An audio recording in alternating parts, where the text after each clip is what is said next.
Hi guys, welcome back. Today we're going to unbox and review a pneumatic handheld sandblaster.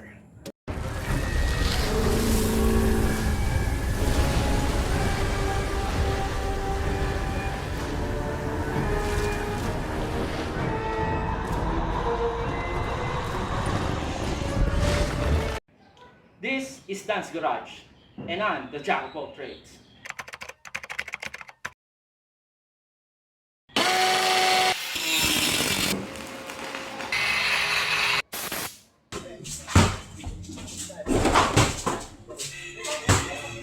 It's hard to breathe, but that's alright. Hush.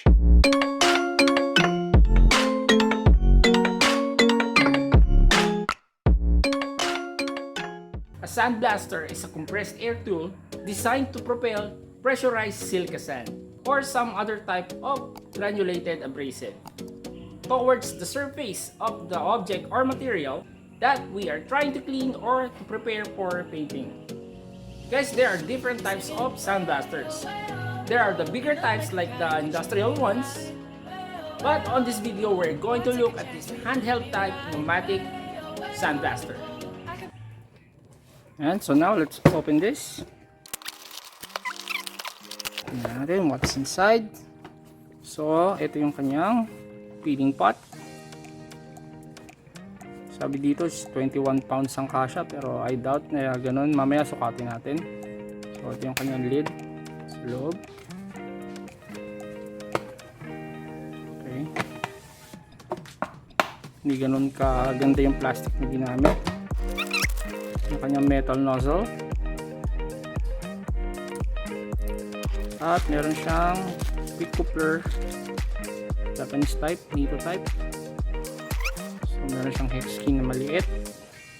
Tignan natin kung para saan to. Gaskets.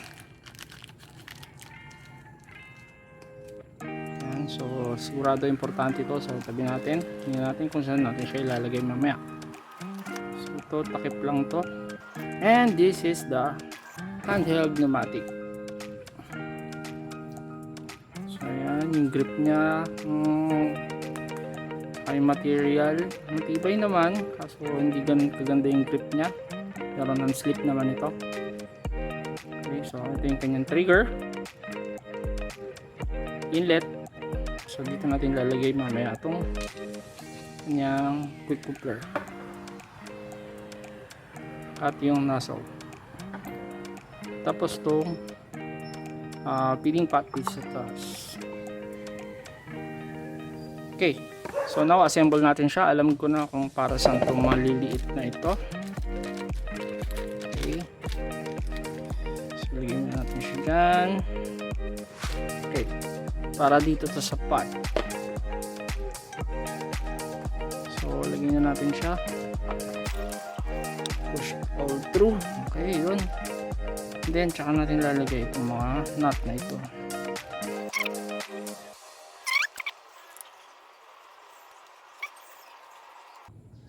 Then the other one. So nilalagay lang to para hindi gumalaw yung kanyang feeding pot habang ginagamit natin. So nga pala, paano nga pala babagsak yun doon? So tingnan natin maigi kung paano.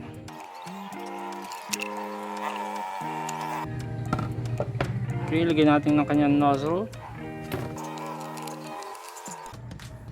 So itong dulong ito siya ang magpi-feed. So may butas tong dulo na to, tong pot na to sa dulo, maybe siya yung magpi-feed dito sa dulo. Okay, so I think kailangan natin pitong ito. At this end of the pot, yun, may butas yun doon. So doon babagsak yung sand, tsaka niya i-blow dito. Okay, so ito yung regulating valve para ma-regulate natin kung gaano kadami yung bumabagsak na sand papunta at ibabato niya doon. Trigger. Okay.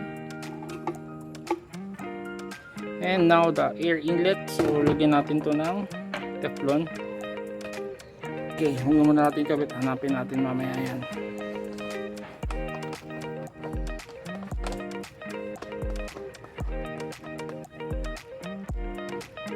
Okay. Balik tayo dito. Lagyan natin siya ng teflon para walang singaw. How many times have we done this? I think many times na natin nagawa to. Okay. So, hand tight muna. Saka natin siya gagamitin ng Moran. Okay, don't over tight. Okay. Okay, that's good. Okay, this one is prepared. So, testing naman natin kung gagana na siya. Lagyan natin ng hangin. Okay, ito na ang ating quick coupler. Pit natin. Okay, ayan.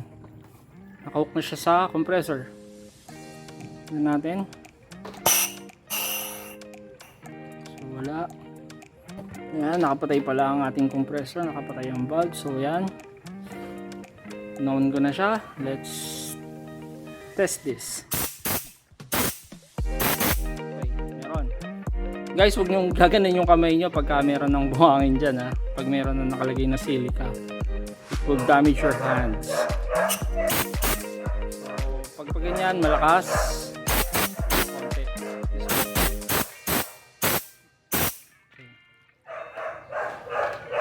Now it's ready. Tingnan natin kung makakapag sandblast na tayo. Guys, meron nga pala tayong iba't ibang klaseng sandblasting media. Meron ginagamitan ng soda, pwedeng glass beads, and ang gagamitin natin sa atin ay ang silica sand. So, tingnan natin itong silica sand na nabili ko. This is about 2 kilos. Pero I think kung mas malaki pa ang trabaho gagawin nyo, dapat mas, ayan, nabutas na natin. So, ayan, you can see it, napaka fine nung kanyang silica sand. So, ito yung ilalagay natin sa loob ng feeding pot. Ito yung sandblasting media na gagamitin natin, silica sand. Guys, pagdating nga pala dun sa ating sandblasting media, yung silica sand natin, para ma-reuse natin sila, kahit anong sand media na ginagamit, blasting media na ginagamit natin, kailangan tayong gumawa ng sandblasting box para ma-reuse natin yung media na ginagamit natin. Kasi mahirap na yung bili tayo ng bili, mahirap naman yung bili tayo ng bili. Pwede naman natin ma-reuse yun. So, kailangan lang natin gumawa ng sandblasting box. So, this time, magpa-practice lang naman tayo. Gagawa na lang tayo ng makeshift or kahit ano dito na pwede nating mai-collect yung ating sand silica. So at this project na testingin natin, gamit na lang muna tayo ng batya. Like this, oh.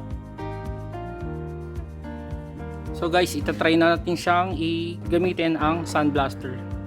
So at this project, tingnan natin kung mapapakintab niya ang katanang ito. So yan, meron ako ditong katana na nakatabi. So hindi ko naman nalalabas at hindi ko nalilinis. So try natin kung matatanggal niya ang kalawang na nandito sa katana na to. Tingnan natin kung gaganda tong katana na to. Habano. Okay, tingnan natin kung mapapaganda niya. But before that guys, delikado at medyo komplikado ang pagsasandblasting. So gagamit tayo ng protection. So caution. Kakailanganin natin ng first gloves. Kailangan may makapal para hindi matamaan ang ating mga kamay habang tayo nagsasandblast. Masakit ito pag tumama sa inyong mga kamay. Gamit tayo niyan. Okay, we have gloves on. Next, kailangan natin protektahan ang ating lungs dahil pwede nating malanghap ang binablast nating sand, silica, at delikado ito sa lungs. Okay, so gagamit tayo ng ating 3M respirator. And last but not the least, kailangan natin protektahan ang ating eyes. Gamit tayo ng ating safety goggles. Now with this, we are ready to sandblast. So test, tingnan natin muna. Test.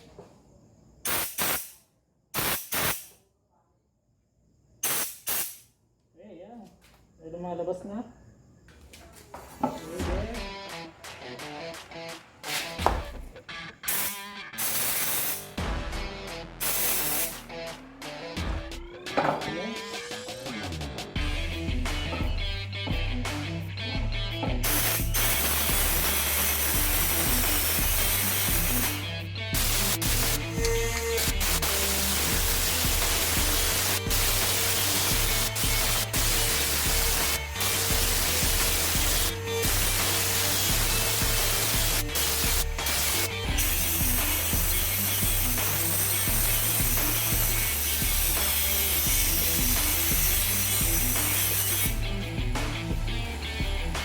So guys, yan, tingnan na natin kung natanggal na yung kalawang.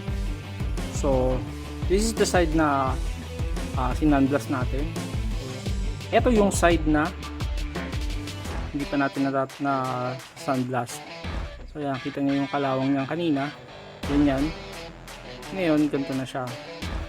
So natanggal naman yung mga kalakalawang. So siguro dahil hindi pa rin tayo sanay at hindi pa tayo marunong masyado, kaya hindi pa natin nakukuha lahat. Yan sa dulo meron pa rin. So the problem is kailangan natin magkaroon talaga ng sandblasting box para makolect natin yung sand, kasi it's getting around masyado. Yun nga, dami kong napuntang sand, maraming sand na napunta sa buhok ko at saka sa damit ko. So kailangan din siguro meron tayong mas additional na body coat para dun. So ang gagawin ko is gagawa tayo ng mas maayos na sandblasting box, tsaka natin tutuloy ito.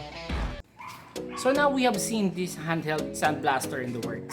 Nakita naman natin na nakakatanggal siya ng kalawang, and it really works. Here you can see the comparison on the both sides of the katana. Nawala ng kalawang yung other side ng katana compared to the other side. And from that action, we have used for about 500 grams of silica sand. This feeding pot is about half empty, so it's about half a kilo now. Judging from that, we are going to need about a full kilo, 1 kilo of silica sand to fully work on that katana. Now also, one of the drawbacks on this, I think you have to have a proper sandblasting box prepared to use this sandblaster. Otherwise, the sand will go everywhere and all around, and you will not be going to be able to reuse it. It's very messy. One thing also, it's very hard to use. Mahirap siyang gamitin because of all the protective gears that you have to use when you're using it. Napakahirap gumalaw if you're all covered up. Nakaka-disorient ng galaw, di ba? So, I think I would not recommend using this on a regular basis. On using it for rust removal or preparing for painting or for polishing, or in that same sense. It will be easier to just use a grinder to remove rust. You'll just need a flat disc or a grinding disc. All I can say is that it is a nice addition to my pneumatic tools, and it is there available if whenever I would use it. Clean in that matter. It's why mura lang naman ito, so it doesn't hurt buying this. So watch me in my next videos that we're going to make a proper sandblasting box for this pneumatic tool. Next time we're going to do it properly at hindi lang basta makeshift na box para makolect natin yung sand na gagamitin natin. And also hindi magiging messy yung trabaho natin.